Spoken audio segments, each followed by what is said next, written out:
But courtesy of the town jester, the festival culminates in a rather shocking ritual.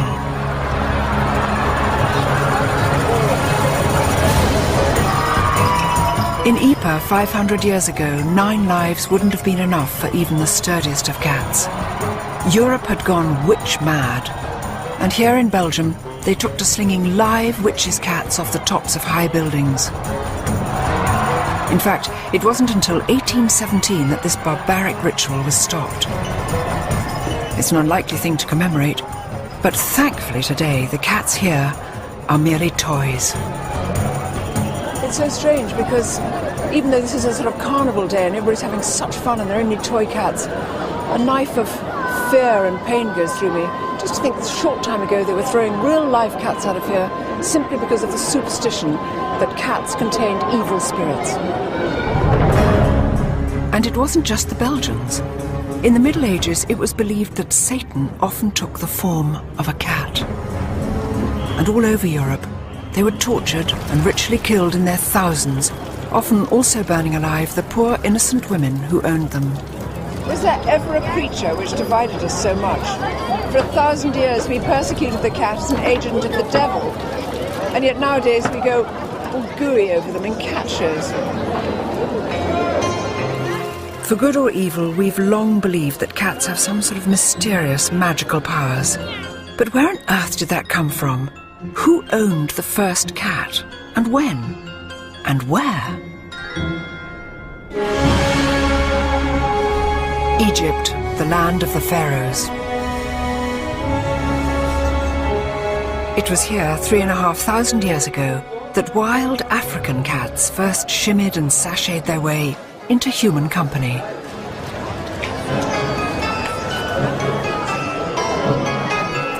And even today there are few cities on the planet quite as comfortable with its cats as Cairo. They're everywhere, literally crawling out of every nook and cranny. Once you tune your eye into cat eyes, once you get your cat's eyes in, you can see little cats, tiny cats, slim cats, cats resting by mosques. These are the cats who are looking after the door. Just one on each side. These cats are mostly feral, homeless, unowned, just like their early ancestors. But for all their wildness, they're every bit as loved as the cats which pose for rosettes at shows. Perhaps even more so. It's just incredible how many cats there are and how many people treated them so kindly. This charming gentleman here who's got a special paper bag full of meat so that he can look after them, and they're in beautiful condition, little dapperly patting away. It's just wonderful. The people don't kick them or hurt them, they just smile at them. But in a largely Muslim city like Cairo, that's really no surprise. It's said the Prophet Muhammad had a real soft spot for cats. There's a story that when he blessed his own pet cat on the forehead, he left the mark of his fingers like a giant M, a mark that's been passed down through countless generations of cats. But when and where did cats come to be with us in the first place? And how did they weave their magic on us? To find out, I'm heading way back in time to the mysterious tombs of the dead in Thebes.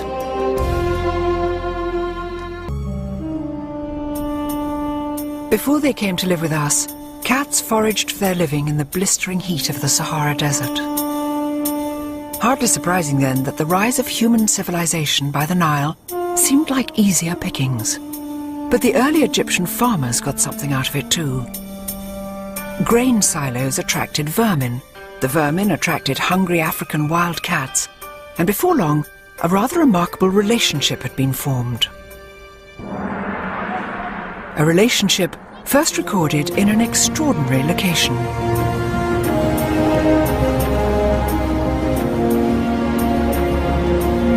"400 miles to the south of Cairo, on the west bank of the River Nile, lies Thebes, the city of the dead.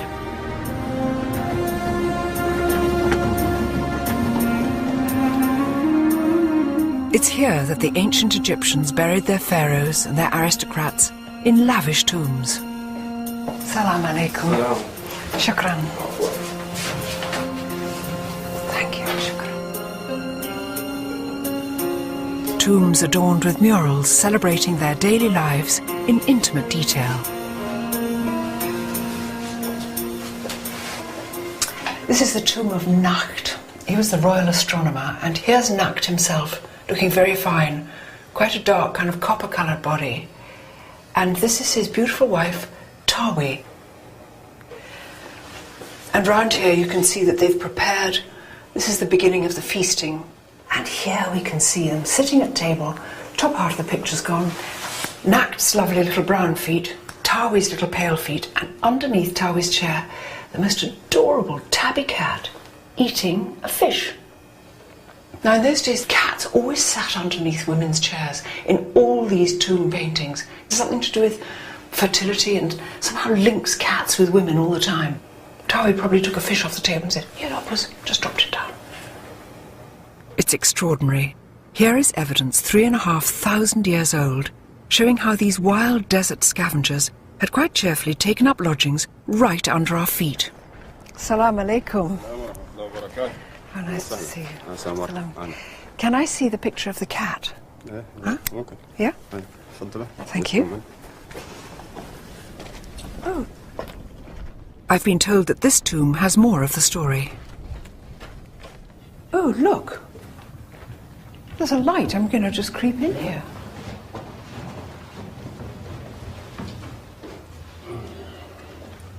With a little mirror magic, all is revealed.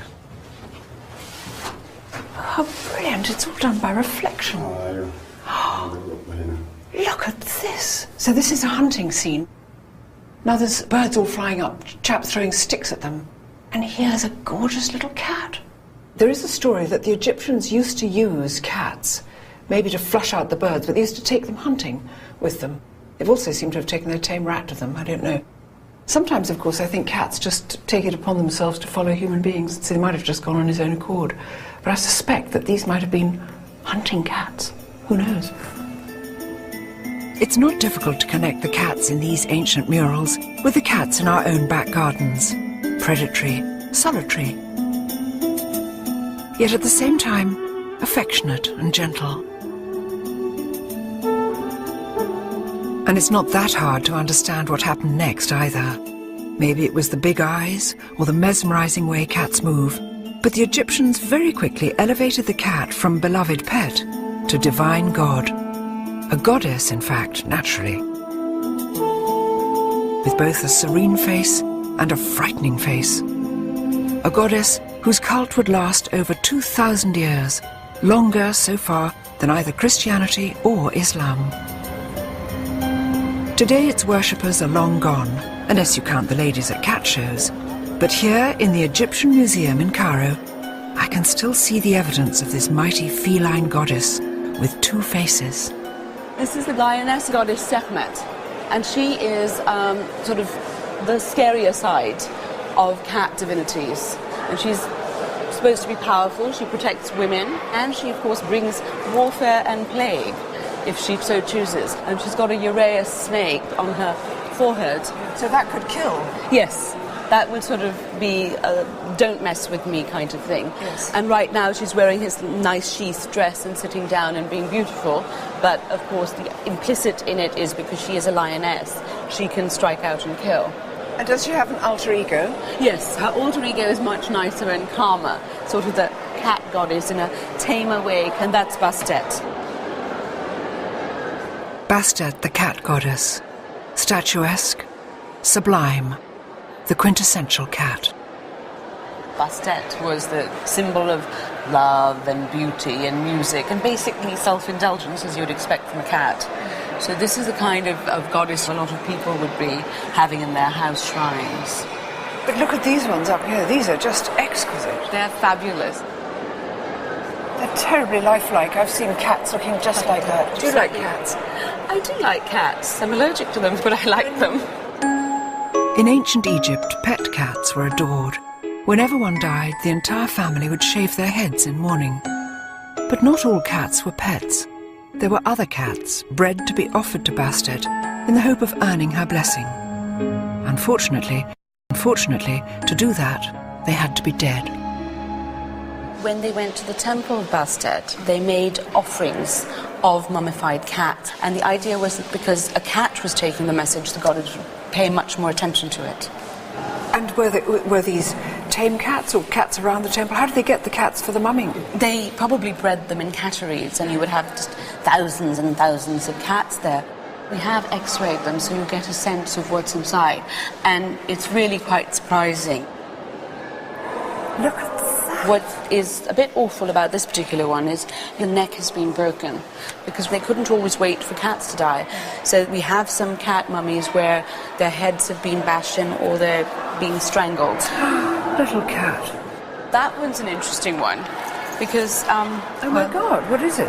Well, you can see it's a jumble. When they didn't have enough cats, they would just gather up a few bones and mummify that and make it look beautiful, like a cat should be. So that's... This is sort of cat hamburger, if that doesn't sound too frightful. Do you know what I mean? It's just sort of chopped up and made into a shape. That's very accurate, though, and it certainly looks that way. What's the Egyptian word for cat? Meow. It really is. It sounds familiar, doesn't it? The cat with two faces. Cats as angels and cats as demons. Egypt is the home of the original prototype cat, the Mao, and whatever shape or pattern your pet cat is, it's descended from this ancient line of stripy tabby. In Egypt, the land where cats first walked amongst us, there are many who love them, but there are also others who are out to destroy them. Although in some countries Maos can fetch well over £1,000 a kitten, here in Cairo they still run wild in the streets. Unfortunately, some government officials think the only way to control them is by shooting and poisoning them. From a house in the Cairo suburbs, Maged Abdelrazek is on a mission to rescue them. Oh, now look, this must be one of the newest arrivals. Yes, this is our newest guest, Ida. Ida, how old is she? Yes, I do. She's about 7 weeks old. Ida. 7 weeks old? Yes. And she was found? She was found by a lady when she was about 5 days old, and I had to take care of her. You did this yourself? You fed her, what, with a little pen dropper? Yes, like about 6 or 7 times a day. Well, she's triumphant. She's quite got a little fat tummy. She's overfed now. But tell me, what makes a Mao cat? The Mao cats are the only naturally spotted cats. With striped legs? Yes, that's right. Yes, so they're half a leopard and half a tiger? Yes, it's a little tiger. Can take her home. Little You want to adopt Ida. her? I do, like anything. I hope the Egyptian government finds a better way to look after these beautiful Mao cats. After all, this was the land where we first welcomed and then worshipped this strange, paradoxical creature. 3,500 years later, are we any less torn and divided by this humble beast? Is there anywhere that still accords cats the same adoration as Bastet? Or still harbours fears about their monstrous powers? To find out, I'm travelling to the other side of the world, to the country where the cat is very definitely the queen bee. For an animal that sleeps up to 20 hours a day, it's truly amazing the fuss cats have caused. We've bowed before them as gods, we've treated them as devils. Surely in the 21st century, those strange beliefs must be a thing of the past. Well, not quite. On the face of it, Tokyo is one of the world's most high-speed, high-tech cities. But look in virtually any shop or restaurant and you'll find the ancient spirit of Bastet, a little Japanese cat that's so famous it's been exported all over the world. Maneki Neko, the lucky cat, has one paw raised to beckon in good fortune. So for most Japanese, cats are lucky. In fact, they're now so besotted with the real thing, the demand for pet cats here is one of the fastest growing in the world. I've recruited local cat lover Mary Corbett to help me explore a city where the feline obsession knows no bounds and where no self-respecting cat should be caught naked.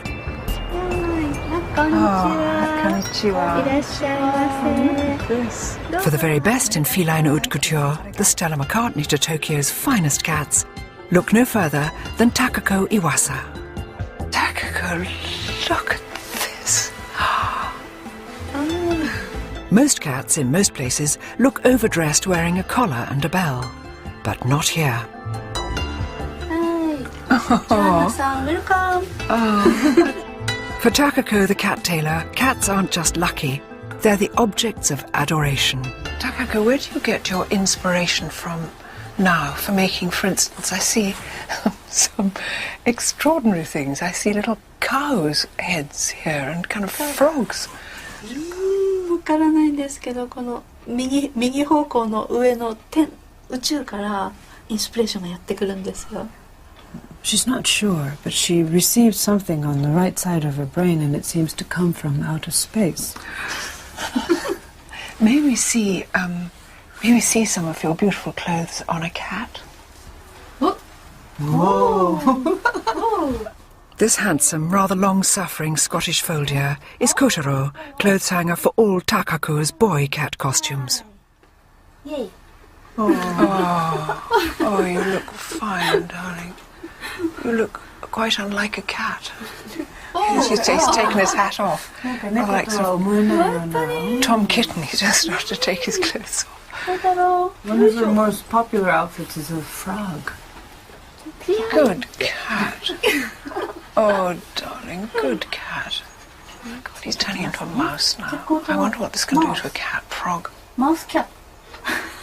Oh, you look beautiful. We must never laugh at them, but look how fine he looks. He looks so beautiful. 似合うでしょ? 似合います. But who can resist a smile when the lovely Prin, short for princess, models her tiara? ちゃんと頭に乗せてくれるんです。 Yeah, she doesn't know another cat that can wear a crown No. without securing it in place. I never knew a cat would tolerate clothes. And I think Prin is remarkable, don't you think? Yes. Tranquil and very beautiful. Good girl. Must be so strange being slightly deaf inside a pink rabbit hat. It's hard to imagine the wild street cats of Cairo dressed like this. And yet in both cities, cats are revered like nowhere else. Lucky Cat, Maneki Neko, like a modern Bastet, is everywhere, bringing blessings to the Japanese. And if you look closely, you'll notice a distinct similarity with another strangely familiar cat. Oh, look, Mary, Hello Kitty. Everybody knows Hello Kitty, and she's been chosen as the new poster girl for Visit Japan campaign. Oh, look, little kitty like this, with its own little kitty bag. And Maneki Kitty? Maneki Kitty, with the good luck. Yes, picking in the good luck. Fishy Kitty. Oh. Strange, though. Beanbag? Beanbags? Beanbag. Yes. Oh, look, in a kimono kitty. Gosh, it's everywhere, isn't it? And look at all these up here. Hello Kitty, everything. Just toys and little purses, exercise books, pencils, pots, things, stuff, earrings, dangly bits. For children of all ages. The strange thing is, something's going wrong with me because I really want this stuff now. I've actually got quite a lot of thousands of... And Hello Kitty's just the beginning. Thanks to the lucky cat, Maneki Neko, Japan is filled with the positive energy of cuddly, happy pussycat characters. Cat toys, cat robots, cat cartoons. And is he based on Maneki Neko? Yes, I understand he was inspired by the Maneki Neko, so he brings good fortune. But much as it looks like a cartoon character, the real Maneki Neko is not a toy. Its roots are powerful and old, the stuff of samurai lords and storms. And it's a story which starts here in a quiet little Tokyo suburb, setting for the serene and entirely unexpected Zen Buddhist temple of Gotokuji.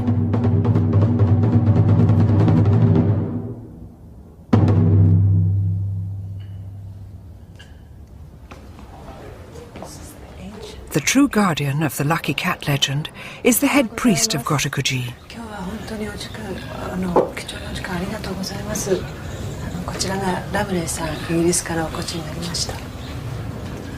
In the grounds of the temple is a little shrine dedicated exclusively to Maneki Neko. Shofguden, so this is the building that brings good fortune. Oh, lovely. It's beautiful. The real Holy of Holies, the Lucky Cat's altar, is hidden inside the little temple. Look at this. Cats, cats, cats. 田んぼや畑の寄進があったり。 The head priest explains how the legend first began. Over 350 years ago, this was an impoverished, very poor temple, and there was just one monk here, and he shared what little food he had with this cat. And he said to the cat, well, one day I know you will bring us great fortune. One day he heard a lot of noise outside the gate, and the cat was there beckoning these lords who were riding by on their horses. The Lord followed the cat's beckoning, and just as they came in, lightning struck the tree that they had been under. So they would have been killed? Yes, well, that's what the Lord thought, and he was very, very grateful for the cat having invited him in. It's a fabulous story. You can see why the Japanese took Maneki Neko to their hearts, always in the hope it would save them from disaster too. Look at these cats! From all over Japan, pilgrims travel here to seek the blessing of the lucky cat. So many, and some are big and some are tiny. いい人に巡り合いますようによろしくどうぞ。 True devotees see the cat almost as a tiny incarnation of the Buddha, a kind of mini-god, really. So worshippers would purchase these cats, and then they would pray that they may meet good people in their lives. When their wishes come true, they will bring the cat back to the temple and offer thanks.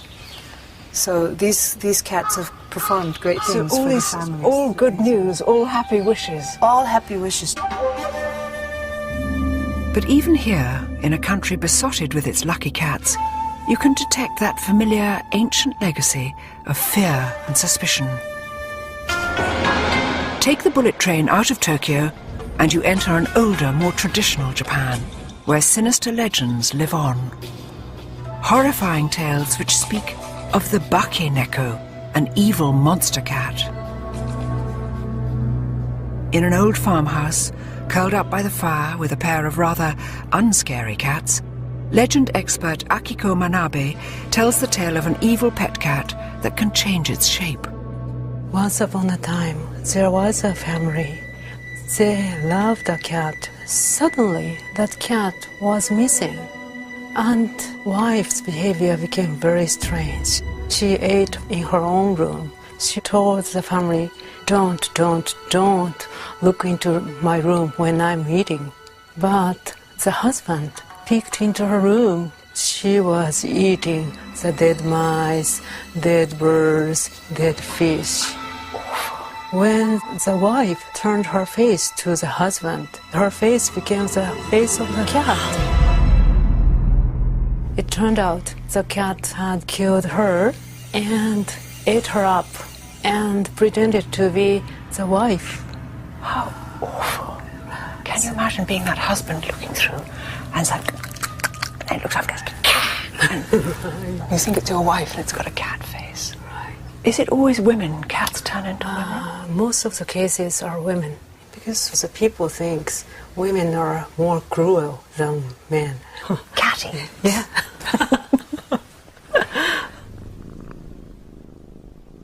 It seems there's such a contrast between the happy, smiling cat who brings you love and luck and this darker side. The Bake Neko cat, which turns into a monster. It seems that even today, we're not quite sure if cats are good or evil. I know what I think, but who knows?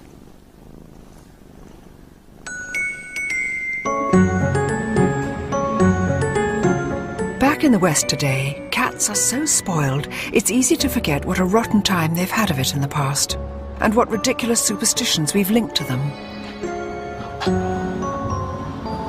We all know about witches' cats and black cats crossing your path, but that's just the beginning.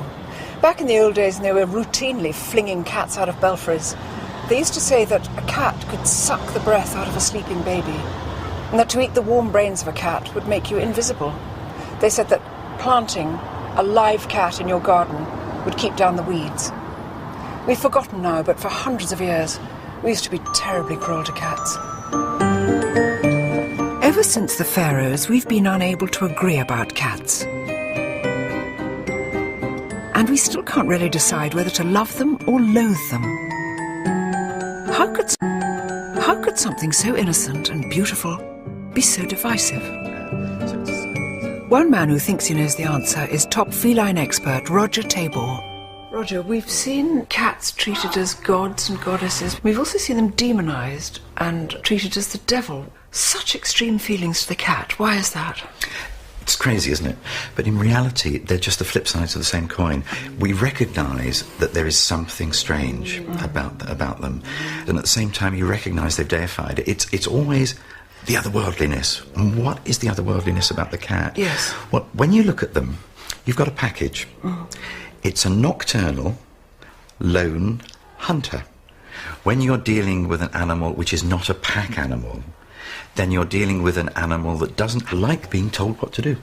With the dog, you are either the boss or you are bossed. But with the cat, it thinks it through for itself. It's much more independent. So we've always been a bit wary, a bit distant. We understand that they are somehow other, somehow wild, somehow strange. The solitary hunter lurking within. The irrepressibly wild feline heart. Is that why we find cats both inspiring and perplexing? If it's true, then my challenge now is to meet the full force of that wild side, face to face. Hidden deep in the jungles of Central America lives the ultimate mysterious solitary feline. Just like the cats of Egypt, Europe and Japan, the mighty jaguar both transfixed and terrified an ancient civilization. Unfortunately, this great cat is paying the ultimate price for our fear. Rollover Labradors and rollover Cocker Spaniels. In the 21st century, the cat is the new top dog. Globally, there are now over 200 million of them living in our homes. And yet, on this journey, I've learned just how deeply cats divide us. It seems it's their solitary nature which is to blame. But is this the same spirit our cats still share with their wild cousins? The Mayan jungle in the heart of Central America is home to the world's most elusive big cat, the ultimate solitary hunter. Centuries before the arrival of the domestic cat, the Mayans worshipped the jaguar with the self-same mixture of fear and adoration. But actually finding one is a serious challenge. If anyone can help me, it's Mexico's top jaguar conservationist, Gerardo Ceballos. Before we begin scouring the jungle for this mysterious beast, Gerardo's brought me to an ancient ruined city to get a bird's eye view of the enormity of our task. So this is one of the largest ones. Look at that. It's immense. It's huge area. It's probably the second largest in the Mayan world. Calakmul, once a metropolis of 50,000 people, flourished for over 500 years. By 900 AD, this civilization had collapsed, and with it the cult of the jaguar, as the Mayans abandoned their cities for good. So, Gerardo, tell me about the cultural connection between the Mayan people and the jaguar. Well, in Mayan mythology, jaguars were very powerful spirit living in the forest that could cause you damage. On the one hand, they hate the jaguar because it's killing their cattle and their goats, but on the other hand, they really respect it. It's a mixture of like a mystical respect, but also a lot of fear to the jaguar.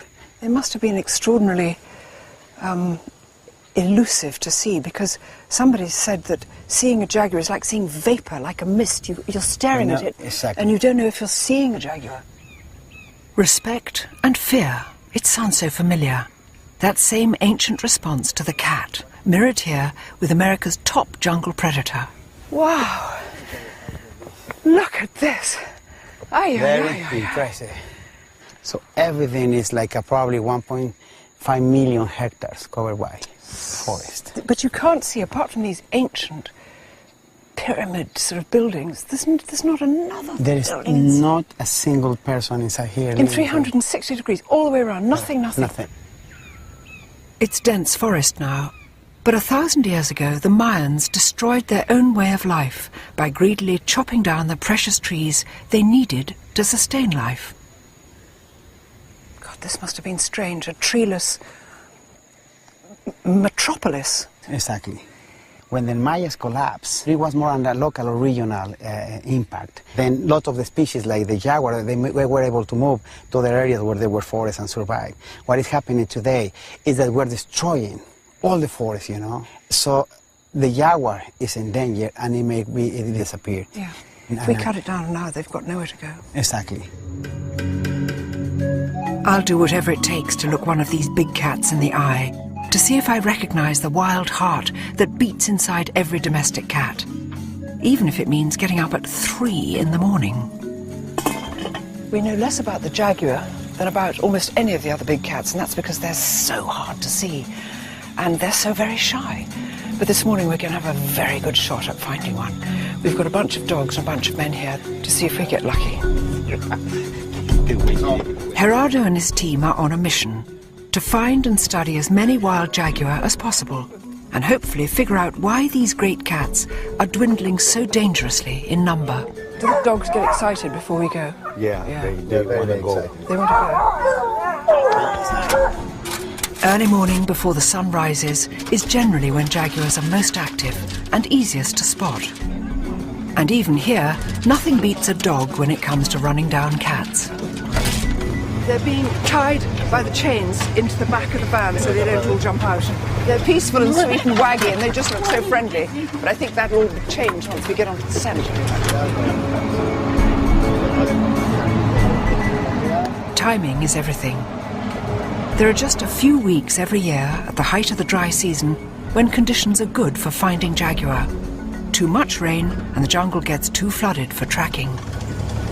Well, the daylight's up now, so what do you think? Yeah, well, it's still very cloudy, so it's good. It's overcast, and by being overcast, yeah, it helps us to work longer time during the day because we don't have the pressure of the sun on the dogs, on the people, and on the jaguar. So right now it's perfect.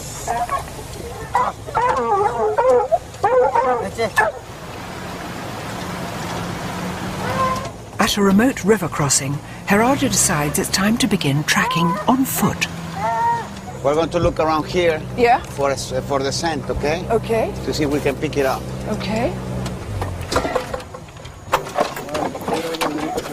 Perfecto. Uno. I think this is good because I heard that jaguars like to hunt near water. And amazingly, jaguars quite like swimming. Of all the big cats, jaguars and sometimes tigers, but jaguars are most fond of the water, which is unlike any domestic cat. Hates getting wet. Excelente, excelente. Vale, mi Pau. And yet in so many other ways, jaguars and domestic cats, in fact all 38 members of the cat family, are incredibly alike. Designed by nature as perfect killers. Razor teeth and claws hidden inside, velvet paws so soft you'd never hear a thing until they were right on top of you. Gerardo, what happens when the dogs get the scent of a jaguar? What happens then? They will start to howl and bark really, really, really loud. And then we will release them. And then all of them will start to run. Then the jaguar hopefully will climb up with the tree. Yeah. We will arrive and dart it, put it back here, and then do all our work of measuring it and on the forest floor, yeah, taking blood samples, all kind of information that we need from that animal. Gosh, better catch up. Yes. After a few hours, it becomes too bright and too hot, and our chances of finding a jaguar drop significantly. There's no scent. Very disappointing. We don't have it around here, apparently. So we will keep on trying to find it. But for today, at least, the jaguar hunt is over.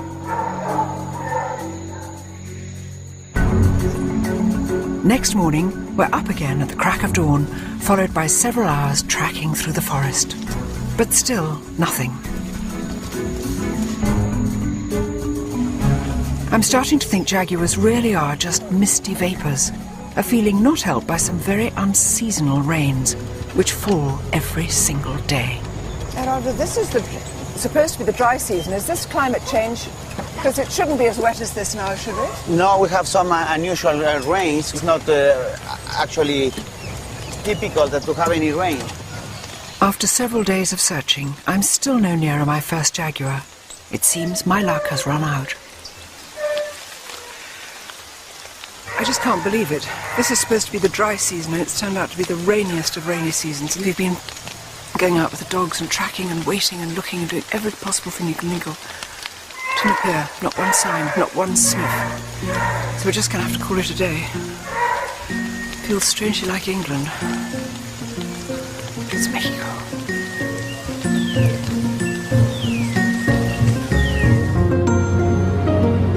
But my luck may be in after all. It seems there's another project not too far away that could help me see what I came here for. We're leaving Mexico, where we didn't manage to see any jaguar. We're flying to Belize, where I know we'll see some. They won't be in the wild, but it'll be the next best thing.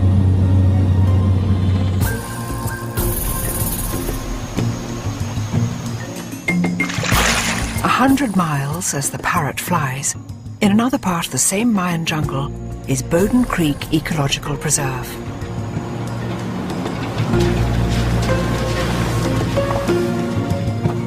"13,000 acres of virgin rainforest saved from destruction over 10 years ago by this man, Ken Karras. This forest is home to around 150 jaguar. Yet in all the years Ken's lived here, he's hardly seen them. Very rarely will you see a jaguar in the wild.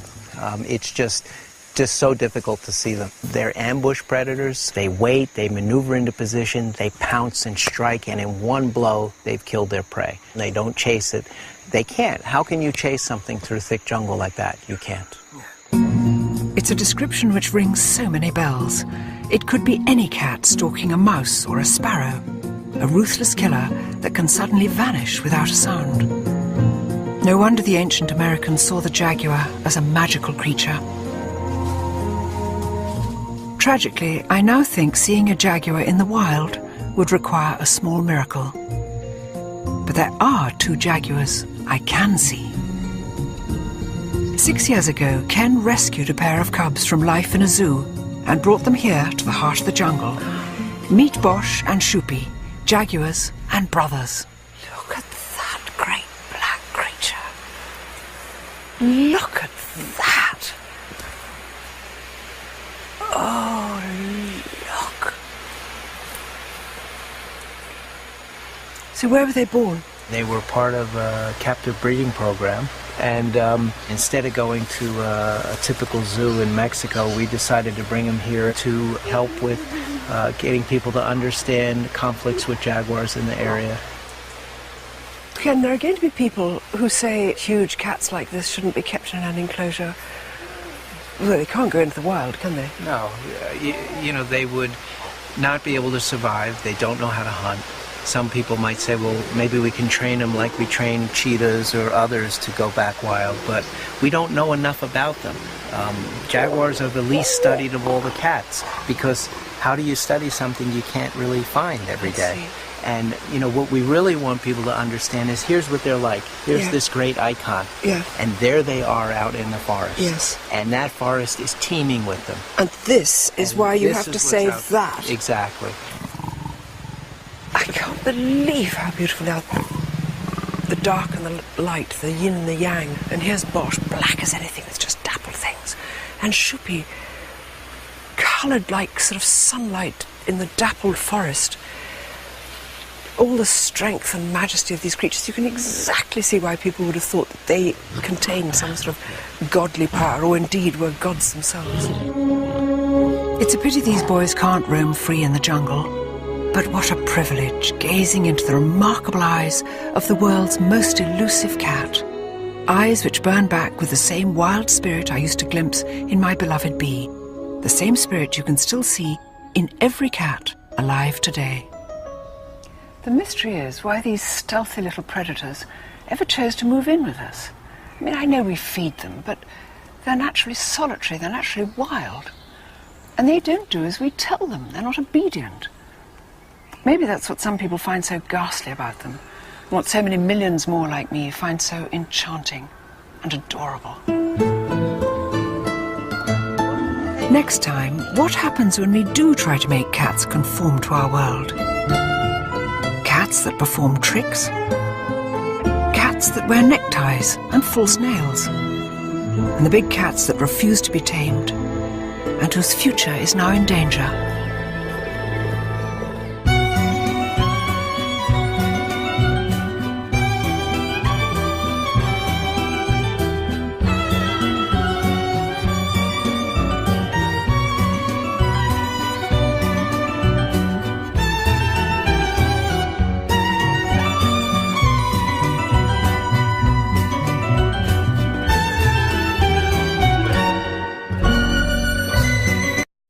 There are more pet cats in the world than ever before. Sensual, cute, enigmatic, stealthy. Every one of them working its wild and ancient magic on our senses. And yet, as I've already found on this journey, cats still perplex and divide us. My quest to understand them has already taken me from a mysterious Egyptian tomb to a breathtaking encounter with the lord of the Mayan jungle. I've learned that inside every cat lurks the same wild hunter spirit, and that's despite nearly 4,000 years in our company. But sadly, man is notoriously bad at leaving nature alone. And so I now want to know what we have done to the cat to mould it to our way of life, and whether our meddling with nature has gone too far. It's a question which will take me from a close encounter with the tongue of a cheetah. There we are, that lovely raspy tongue. To the cats who formed a rock band. From the woman who knows how to talk to them. It's all done. We won't even know what to do with them. She's just starting to speak in cat language. To the tragedy of a leopard locked in a cupboard. She put him in a closet, and that's where he lived all day long. I mean, how he survived that, I don't know. I want to discover whether all is well with one of nature's most enduring partnerships. Between cat and man. Or, of course, woman.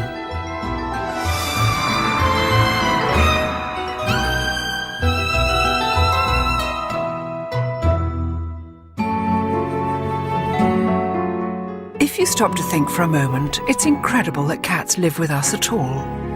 Under the genetic microscope, they've barely changed from the wild, solitary creatures that once roamed the Sahara. Back then, there were no cat packs, no cat herds. It was a true loner until it found us. It is the weirdest of relationships. I love them madly, but I think we're kidding ourselves if we think that cats are remotely interested in what people want from them. Millions of us own them, but they're not really ours. After all, they don't really need us. They could look after themselves if they had to. But that doesn't mean we've stopped trying to master them, which begs the question, would a cat ever take orders from a mere human? To answer that, I'm in Chicago on a bitter winter's day. It's been said that cats are far too smart to do the dumb tricks we get dogs to do. But whoever said that hadn't been to see one of Chicago's oddest cabaret turns, a circus performed entirely by cats. It looks as though preparations for today's show are already well underway. For the record, I usually have little time for performing animals, any more than I have for zoos or wild animals in captivity. But a cat circus intrigues me. Cats are so famously uncooperative. I'm curious to know how ringmaster Samantha Martin persuades them to do anything at all. Hi, Samantha. Hi. Hi, Joanna. Hi, nice to meet you. You're getting stuff ready for the show? Yep, big show today. This little white face listening to you talking. Who's this? Oh, this is Tuna. Tuna. She's the star of the show. Is she? Mm-hmm. Hi, Tuna. Tuna. And what makes Tuna such a good cat for performances? She's very consistent. She has no fear issues whatsoever. Where some of the other cats, some days they perform, sometimes they don't. It's free will. We open up the cage. If they don't come out, that means they don't want to come out. So we close the cage, we move on to the next trick. But Tuna always wants to... She rang the bell. I'm sorry, that was the cat ringing the bell. Tuna, will you ring the bell? Yes, she's like, attention, attention, come on. Here, Tuna, go back to your light. That's quiet. Tuna, she's just switched the light on. Sweet cat. Oh, Tuna is brilliant. She really is. How do you get a cat to do what you want it to do? I can see you're giving her small rewards. Oh, yeah, it's a lot of it has to do definitely with a special treat. You can train a cat to do just about anything you can train a dog to do. But then where a dog will just be like, I don't care if I only have 2 breaths left. Whatever you want from me, I'll give to you. And cats are like, I don't think so.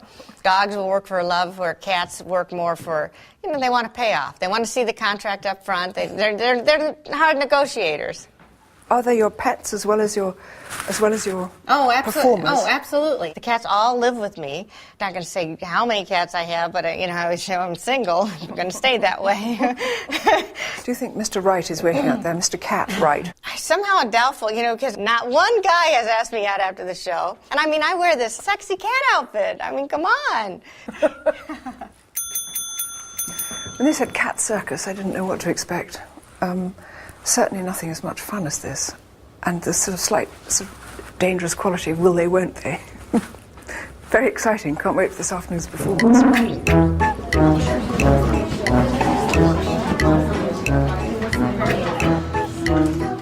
Does it matter that your average cat won't fetch a stick or catch a ball? No, of course not. To me, this is much more impressive.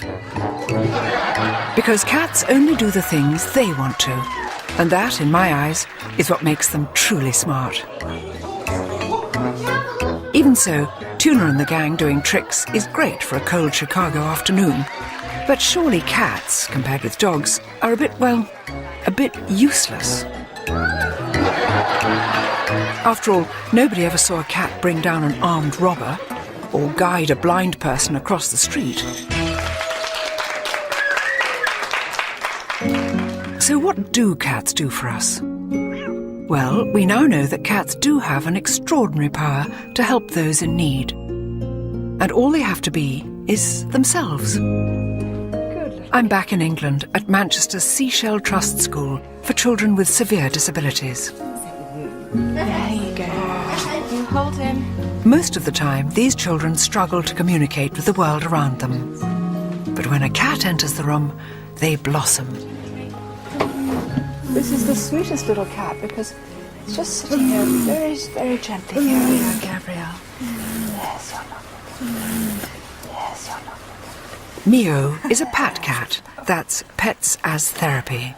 In Britain, there are now over 100 therapy cats like Mio, and the number's growing all the time. That is a sweet cat. And the cat is very, very gentle, very peaceful, this rag doll. He's obviously used to it. And you can feel lovely thrumming purr of this creature through here. Yes, he's purring, he's purring. Look, there you go, Jamie. You got the cat? And you can see the enjoyment. The faces light up when they have the animals in. He tends to snuggle in. It's amazing. Most of the animals just know that they're dealing with children that have got special needs, and they adapt to the situation really nicely. And also, there's some children that won't communicate with people so well and will talk to a cat because they're non-judgmental. And also for people who don't want to be touched, it's nice for them to touch something as soft and comforting as a cat. Yes, and to be sat on. I always feel thrilled when a cat comes and sits on my lap.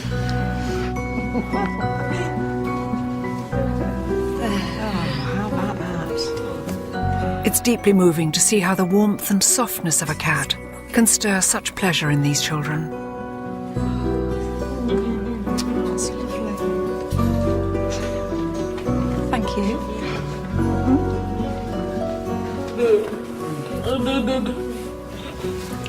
She's busy watching the good boy. Good girl, good cat. Yeah. Did that make sense? No, I didn't say it right. Yes. Did it? Yeah. Good. Surely anyone who's ever stroked a purring cat can understand this. Feline company can lower blood pressure, improve your mood, and bring companionship to the lonely and the sick. But if cats can change our lives, how have we changed theirs? What price have they paid for our insatiable need to muck about with nature? I mean, this is really one of the strangest little beasts I've ever held on my lap. Instead of us trying to redesign the cat, perhaps we should try to understand how and why nature designed them in the first place. So with my whiskers, if I had whiskers as well, I'd be fantastic.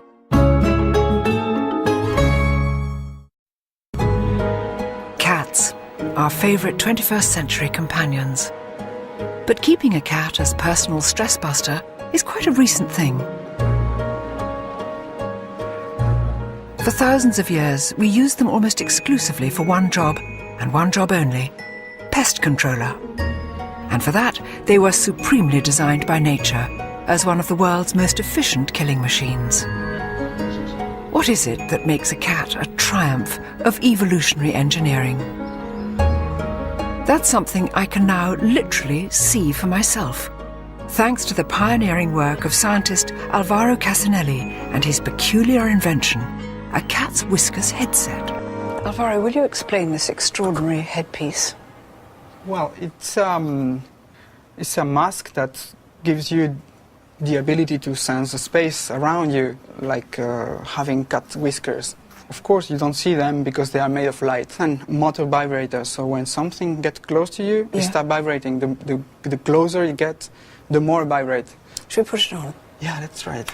It looks a bit Hannibal Lecter, but yeah, I like the look. It's to be used in the dark, so nobody will see you. Perfect. That's okay. It looks beautiful. So now I will just switch on the motors. Are you ready to have superpowers? Oh, don't. Oh, God. Oh, God, how weird. Yeah. The mask is sending everything wirelessly to this computer. So try to approach your hand or, over your mouth. So this is the sensor near your mouth. Oh, this one. How can I try it out? Well, we will try that on the corridor. A cat's whiskers are the most incredible bits of kit. They're so sensitive to tiny air currents and electrical fields, the cat can sense objects even without touching them, and in total darkness. Now, I'm going to find out what that feels like. This is a very strange feeling. So now you have to walk in front of you till the end of the corridor. Yeah. Okay. So first whiskers on, and then let me switch the light off. Tell me when the light's off. They are off now. Back in the lab, Alvaro monitors my every move. I can't see a thing. I can feel the buzzing. Right. And I mustn't use my hands. The temptation, of course, is to use your hands. Oh, I can feel something very close to me there. So away from that, away from that. That's a big thing there. Get away from that. Something there. Nothing here. Come on, be bold, Lumley. I can't tell you how frightening this is. If you could hear my heart. It's absolutely hammering. At last it's lights on, and not a moment too soon. You get lost. You don't know where's your direction, where you're You don't know if for. Is that all? Is that all? Yeah, also on the elevator you get stuck there and there. I didn't go into the elevator, did I? No. Yeah, you went to the fourth floor and you came back. No, you had a cup of coffee and I hardly remember it. No, it was strange how frightening it was. It's strange how odd. I've got a long way to go to be a cat. Of course, when it's stalking a bird or a mouse, a cat has plenty more weapons at its disposal, not least of which is an incredible sense of sight. From just tiny slits in the day to massive moon eyes at night, your pet cat is a whopping 6 times more sensitive to light than you are. And with the addition of a natty pair of light-intensifying goggles, now I will be too. Too many things to adjust. Okay. So it should be, tell me how it feels. That feels... The line of sight. Yeah, that's good. Okay, so I will probably switch the light off and we'll see. Oh, I see the light's on. Oh, yeah. Wow. So it was too easy. What about now? Oh, now I cannot move, I don't see anything. Okay, but I can. So, okay, now this is me walking with cat's eyes as opposed to cat's whiskers. I have no sense of distance, but here I come. Look, not touching the trees. That's not bad, is it? Oh, this is fantastic. So with my whiskers, if I had whiskers as well, I'd be fantastic. And I've a feeling I even might look slightly like a cat. Do you feel that? Wow. That was extraordinary, Alvaro. It doesn't really make you feel like a cat, but maybe... It doesn't, but it makes me respect cats so much because, of course, they have all this absolutely inbuilt and they know exactly how to use it. I was a complete beginner, you know, but they know perfectly. So cats won't be needing this for a little while yet, beautiful though it is. Thank you for letting me try it out. I think I'm just going to look at any old moggy with such respect. A cat's eyes and whiskers were fine-tuned by millions of years of evolution. Sadly, the way some cats look today is the result of just a few generations of biological tampering by us. There are now around 100 different breeds of cat. Fat ones, skinny ones, flat noses, pointy heads, big balls of fur, or no fur at all. But are they really all the product of our attempts to improve on nature? With the aid of a few hand-picked pedigrees, top cat biologist Roger Tabor explains. It's strange looking around at all these cats, Roger. They're all, well, obviously very different. Did we breed them all to look like this? The simple answer is no. Natural selection has happened just as much as man's hand, or woman's hand, because a lot of breeders are women. For example, in a hot climate, you will find, by and large, lighter cats, slimmer cats with shorter coats. When you move away to the chillier north, there's this whole group of really heavy-built, long-haired cats that evolved. And then some of them, of course, we've changed ourselves. But in a funny way, they're all roughly the same size. And yet dogs, when I think of things like a Chihuahua and a Great Dane, why is there such a difference in the size of dogs and really not so much in the size of cats? Dogs are different because through the centuries, dogs were selected for jobs. Yeah. So you had big dogs doing big jobs and little dogs going for yappy down holes and things as opposed to ripping things apart. With cats, there has not been this selection pressure by us to get the animal working. Because all we really wanted them to do was to look after our grain, didn't we? Absolutely. Mice and rats was our cat target. And they come as one size, so as long as the cat can get them. Do that. And therefore, actual positive breeding in the way that we do it now is very recent. We've been doing it to dogs for centuries, and now cats are fast catching up. By playing mix and match with genetics, we're designing ever more exotic shapes and sizes. But how far are we prepared to go? For some of the world's strangest experiments in cat genetics, there's only one place to look: America. I'm heading for an encounter with a munchkin. That's a cat. In fact, it's the feline equivalent of a dachshund. And it's earned breeder Terry Harris a nickname in the world of pedigree cats. Meet the Munchkin Queen. So the first munchkin, as far as you know, was a natural development in the cat. It was just a cat which happened to have short legs, is that right? That's correct. It's a naturally occurring spontaneous mutation. Yeah. The gene that is responsible for the dwarfism shortens only the long bones in the leg. It would be like from your elbow on down. Now this is a strange looking little creature, isn't it? He is different looking from a cat, isn't he? He is a Sphinx hybrid, bred to a munchkin, so he has no hair and very short legs. I mean, this is really one of the strangest little beasts I think I've ever held on my lap. But of course, this cat he's not even got any whiskers. No. So this little person obviously goes about his life in a quite different way.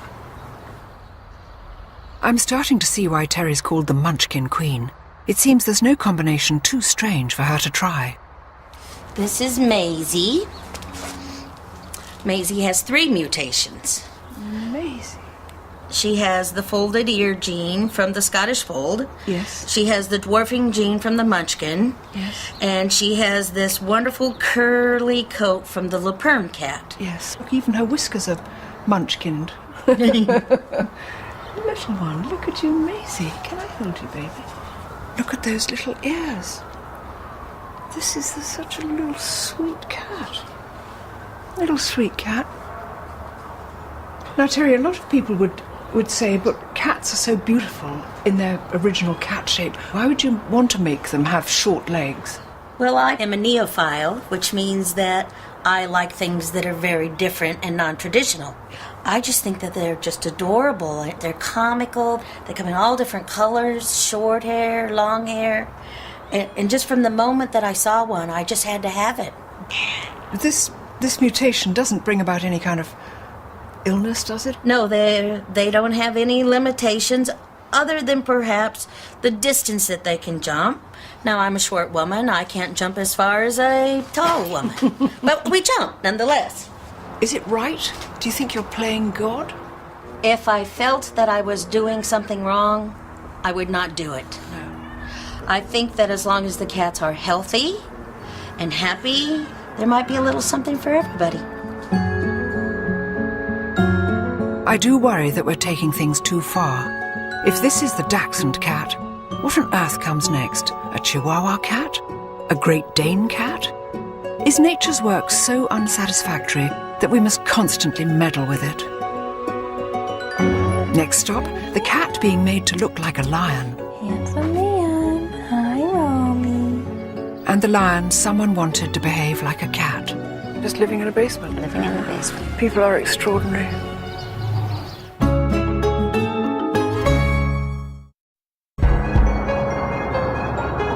Los Angeles, the home of the alternative lifestyle. The world capital for lavishing more money than sense on your pet. In LA, people who want a designer lifestyle for their designer cat bring them here to the best little cat house. If you're heading out of town on an all-expenses business trip, why not give your cat the same? 5-star luxury accommodation under the eyes of manageress Divinity Libby. Divinity? Hi. I'm Joanna. Nice to meet you. Oh, nice How are to meet you. Good. Can I have a little tour? For sure. Come on in. Look at this. I love cats. Oh, cats. You know, they have all these things to do. They've got the fish. We have all these catwalks up high. They've got the outside. Yeah, you get the birds. Little tiny, and the little car. sort of sofa and chair for Yeah. tiny cat-sized people. Mm-hmm. And do you come in here and play with them? How do you Yes. entertain them? Yeah, that's part of our service, is making sure all the cats get a little bit of love. You can see there's lots of toys and stuff. You've done this beautifully. You've taken such care. Thank you. It's lovely and sunny up here. Yes. Upstairs are more lovely rooms. This is certainly quite unlike any cattery I've ever seen before. I only hope these cats appreciate all this finery as much as their owners do. What is this up here? This looks Those like a camera. Yes, that is a live cat cam. So wherever you are in the world, if you miss your cat, you can log on and see what they're doing. You can control the cam from, Spain. Divinity also offers first-class feline grooming, and she's about to show me LA's latest and hottest haircut for hip cats. This is Romy. Hi, Romy. And You're Romy's a beautiful. Himalayan. So we're going to do Romy today in a lion clip. And he's going to be such a handsome man when he is all done. We won't even know what to do with him. She's just starting to speak in cat language. Gosh, I wonder if I had such a beautiful cat, Divinity, I wouldn't have a clipping on this. Would you? I think that coat looks absolutely sublime. Personally, if it was my cat, I would leave him like this. But some people, they're highly, highly allergic to their cats, and that's the only way they can tolerate living with them. Maybe they shouldn't have cats if they can't cope with them. Oh, man. If Romy could speak, I'm sure he wouldn't be begging to have his handsome coat shorn off. So there's your little lion tail coming out, yeah? Look at that tail, darling. That's the cut. Oh, I'm going to stop crying. He's so handsome, isn't he? Yes, he's so handsome. No. So when they're all done, they get a little grooming spray to make them smell wonderful and fresh. And the boys get a little bow tie, and the girls get a little bow. And since Romy's the little man, we're just going to put this right on him. At least hair can grow back. Unfortunately, some people take much more radical steps to alter their cats. Some people get their cats declawed. You don't believe in that, do you? It's illegal in England. It's I know they do they're it trying quite to make it illegal here. We actually, for a lot of our clients, put on soft paws. Do you know what that is? No. They come in fashion colors. So this would just slip on like that, and you glue it on. You glue it on? Mm-hmm. Just a drop of glue in the bottom. Then it doesn't. It doesn't scratch. Right. Do you think we've gone mad? No, but do you, Divinity? Because these are semi-wild animals in a funny way. You know, it's a lot of people otherwise would declaw them or give them away. Or give them away. You see, we don't like animals that don't fit into our way of life, do we? Right, you see? right. And I think that's what happens to people, and they go, I've got a cat, I didn't like the hair on it, I didn't like the claws on it, I didn't like the way it did this or that, so I've had all that changed. I've modified the cat. Right. I think people are very strange. I've always loved the independence of cats. Surely it's that which makes them unique. Sadly today, it seems that independence is the very thing some cat owners would like to eliminate by turning them into accessories. And there are people for whom a domestic cat has not been enough. People whose quest for a flashy status symbol means going bigger and better, whatever the price. Hidden deep in the Californian hills is a rescue sanctuary for the big cats that people mistakenly thought would make good pets. Lions, tigers, sadly misplaced beasts, living out their days behind bars. It's run by a woman associated more with wings than claws, actress Tippi Hedren, the star of Hitchcock's terrifying film The Birds. For the last 30 years, Tippi has devoted her all to rescuing these poor beasts from abuse and neglect. Hi, Patrick. This is a very beautiful animal. He's a liger. His father was a lion and his mother a tigress.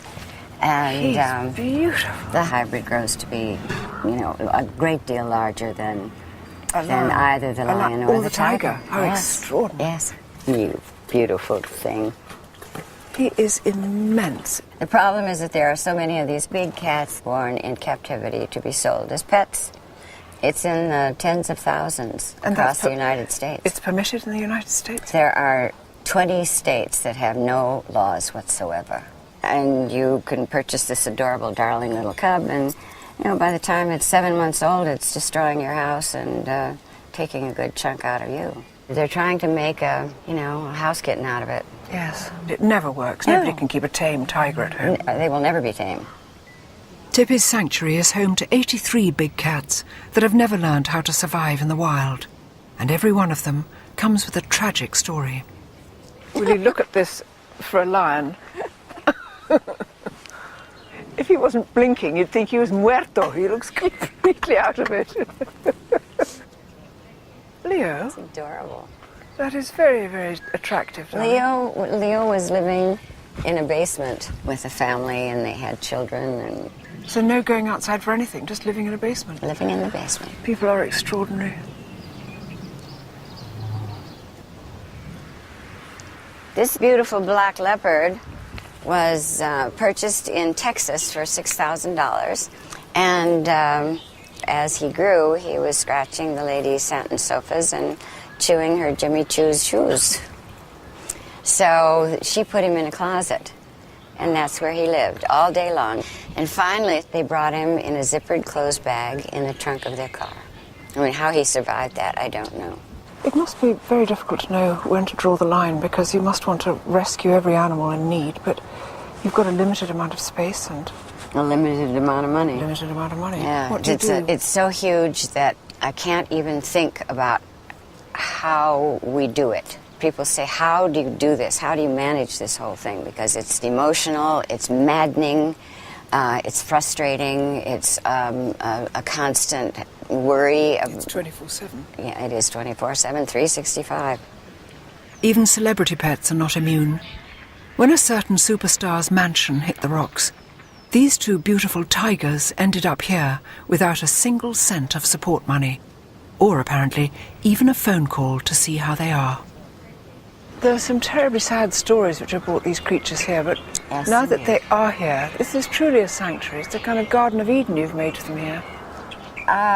Yes, and it's a lot of work and a real labor of love And I love these animals more than my next breath, but they're not pets. No, that's true. They're wild. Yeah. And you can't take that out of them. Man really can be very poor at knowing how to live with nature. And yet we do have this ancient compulsion to share our homes with animals. I'm visiting a cat rescue sanctuary in South London to discover what happens when that compulsion gets out of hand. This has expanded so much since I was last here. It's actually twice the size. It's twice the size. This was next. For the past 30 years, my old friend and ex-top model, Celia Hammond, has made it her mission to help cats in need. Yeah. Hello. So, and these are what? All This waiting? is all today's intake for surgery, various, nutrients and various other ops. Quite a lot to get through today.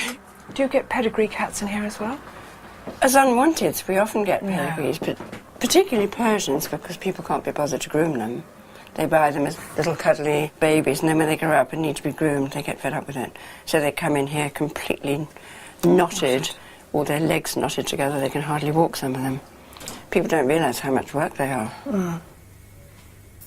Celia's sanctuary can house up to 400 animals at any one time. As well as a neutering programme, Celia aims to rehome as many unwanted cats as possible. I find them completely bewitching, and walking past the cages and those little level eyes staring out, you think I better just take some of these home. Well, this is wonderful. I'm weakening. Are you weakening? I am. Many of Celia's rescues are strays or abandoned cats. But we're now on a different kind of mission. Sometimes the problem lies with cat lovers who simply don't know when to say no. There is such a thing as too many cats. Well, it's real hard work to try to persuade people to get their pets neutered. Some people say, I don't care what happens to other people's animals. All I know is I want my cat to have kittens. But they're making the situation worse when there's so many animals being put to sleep every day. How can it be right to bring more into the world than when there's no homes for what's here already?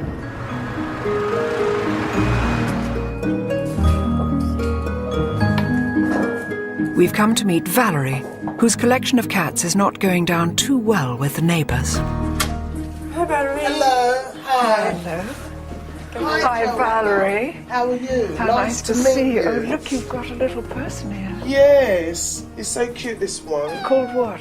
Oh, I'm giving it a name. You haven't got names. No, it's a baby. Oh, come in. Valerie now has 21 cats crammed into her tiny flat. At the moment, they all look clean and well fed. But without some drastic measures, soon she won't be able to keep up. Look. Cats galore. Hello, kittens. Hello, cats. And are they mostly related to each other? Yeah. They're all one big family. One big happy family. But Valerie, look, you absolutely love cats, don't you? When did you fall in love with cats? Can you remember? I love cats from when I was a little girl, really, But I started off with one cat. And my one cat had 5 kittens, and I got that cat done. But the kittens now, I didn't know how young they had start off with having kittens.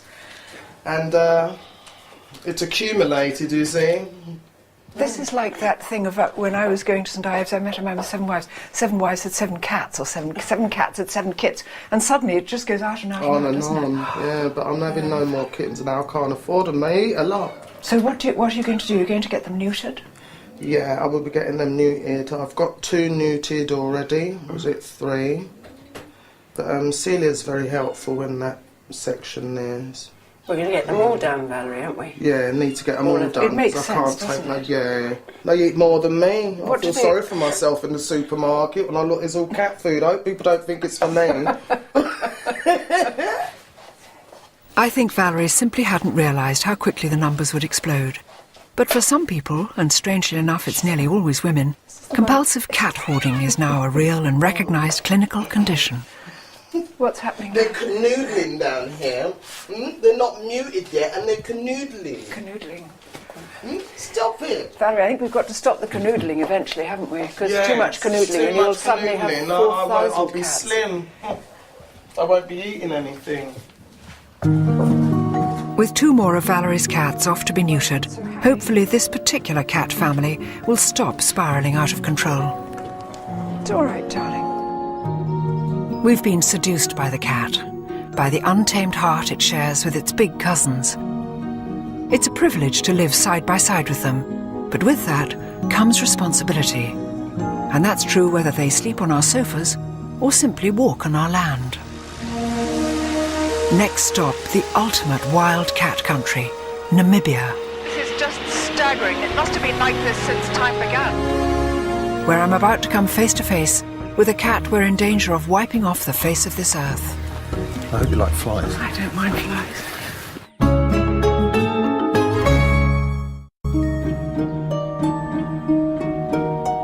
Quietly, cleanly, and with great poise and self-assurance, the cat has overtaken the dog as our favourite companion. But for all our efforts to master and redesign them, cats are still at heart as wild as they ever were. When you compare them with their larger cousins, you recognise the same predatory instincts that we watch with fascination in our back gardens. The big difference is our response to these cats all too often comes from the end of a gun. But why? For one cat especially, the presence of humans is pushing it to the brink of extinction. 3,000 cheetahs, that's a quarter of the world's remaining cheetah population, live right here on the open plains of Namibia. This country is the front line in a battle to save them. And local conservationist Dave Houghton is a true veteran of the fight. I'm heading skyward with Dave to get a clearer picture of the thing that's brought man and cat into bitter conflict, the land itself. This is just staggering, the size of this plain. It must have been like this since time began, really, do you think? Yeah, this is country that big cats have been in for millions of years. And then man came along and parceled it up into little blocks for farms. And you get the inevitable human-wildlife conflict. And who's winning? I'm afraid it's man at the moment, but we are making big inroads into trying to get that balance right. Beautiful, eh? Beautiful. Dave is the head honcho of Africat, a charity that's fighting to save cheetahs from trigger-happy farmers. Rather than shooting or poisoning a predatory cat, farmers can call Dave to trap it and bring it here, to Africat's 10,000 acres of protected bush. Africat now feeds and cares for 84 rescued cheetahs that would otherwise have been killed. And here are 3 of them: Pippin, Measles, and Knessus. So beautiful. Why do you think they have these gorgeous... Is it just black marks? What is it? It's a Bushman folklore. A mother lost her babies, and that's basically what's left over from the tears of her crying for her babies. These 3 cats are now too old to hunt effectively in the wild, but Dave's about to move them into a brand new 120-acre camp where they can live out their days in peace. Wildlife vet Mark Jager